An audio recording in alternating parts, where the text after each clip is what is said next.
बड़ी विलक्षण स्थिति का प्रतिपादन है गीता में, बहुत विलक्षण स्थिति।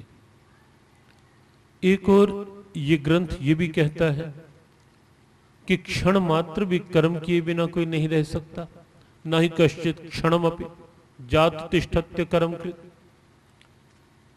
ये भी कहा कि कर्म में जागरूकता आवश्यक है, कर्म में सजगता आवश्यक है, कर्तव्य निष्ठा आवश्यक है, कर्तव्य में प्रमाद नहीं, कामचोरी नहीं, कर्तव्य में किसी भी प्रकार से आलस्य की भावना नहीं, कर्तव्य में पलायनवादिता नहीं, कर्तव्य छोड़ने की स्थिति नहीं। और दूसरी ओर बार बार इस ग्रंथ में ये भी कहा गया कि सर्वेषु कालेषु माम अनुस्मर, तू हर समय मेरा भी स्मरण कर। बड़ा आश्चर्य होता है कि दोनों बातें निभाएं तो कैसे? एक और कर्तव्य भी लगातार करना है और एक और परमात्मा का स्मरण भी।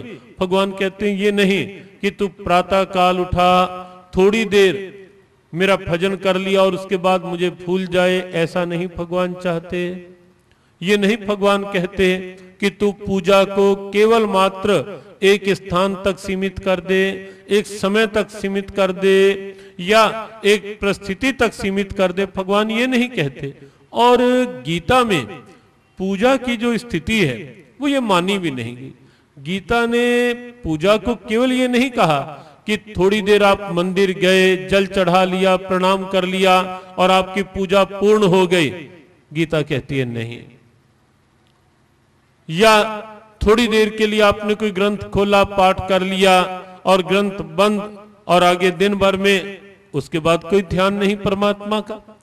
गीता कहती है ये पूजा मुझे स्वीकार नहीं। बड़ा आश्चर्य है। भगवान ने जहां भी कहा सर्वेषु कालेषु माम अनुस्मर कहा, सर्वेषु कालेषु योग युक्तो भवार्जुन कहा, नित्य युक्ता उपास्ते कहा, तेषाम सतत युक्ता नाम भजताम कहा, सततम कीर्तयन्तो माम यतन्तश्च दृढ़व्रता कहा, सततम शब्द लगाया, सर्वेषु कालेषु शब्द लगाया, नित्य युक्तस्य योगिनः शब्द लगाया। भगवान ने बार बार कहा कि लगातार मेरा चिंतन, निरंतर मेरा चिंतन, हर समय मेरा स्मरण बना रहे। यह सच्ची पूजा। हमारे यहां यह बात नहीं है कि तुम सप्ताह में एक दिन किसी एक विशेष समय में प्रेयर कर लो, प्रार्थना कर लो और बाकी के दिन, बाकी का समय जो चाहे मन में आए करते रहो। ये प्रेयर, ये वर्शिप गीता को मान्य नहीं है। या दिन के किसी विशेष समय में कोई विशेष पूजा, विशेष इबादत कर लो और बाकी दिन में जो चाहे खाते रहो, जो चाहे बोलते रहो, जो चाहे कर्म करते रहो और आपकी इबादत, आपकी पूजा, आपकी वर्शिप स्वीकार। गीता को ये इबादत, ये पूजा मान्य नहीं है कि थोड़ी देर भगवान के आगे और उसके बाद जो चाहे कर्म करो, जो चाहे व्यवहार करो। बिल्कुल नहीं। गीता ने कहा सर्वेषु कालेषु माम अनुस्मर, तू हर समय मेरा स्मरण कर।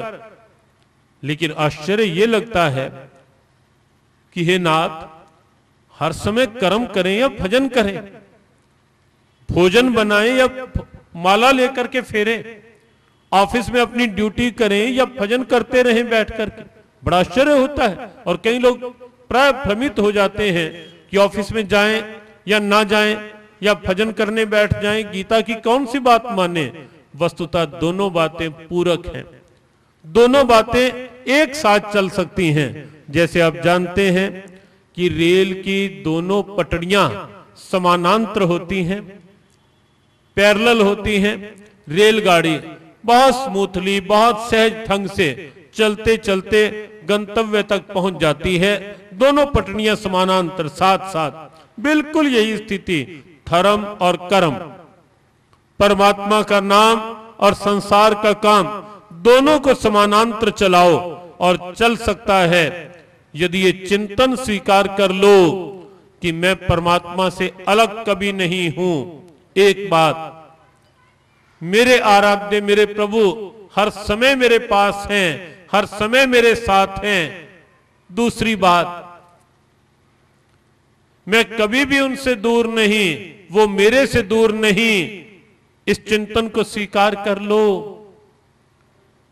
मैं परमात्मा से हूं, परमात्मा में हूं, परमात्मा का हूं। ये चिंतन स्वीकार करके कर्म करो। कर्म के साथ परमात्मा का भाव बना रहेगा। खिचड़ी में दिखाई चावल और दाल देते हैं, घी तो बीच में मिल जाता है। परमात्मा की याद तो इस चिंतन के रूप में रम जाए। दिखे शरीर, दिखाई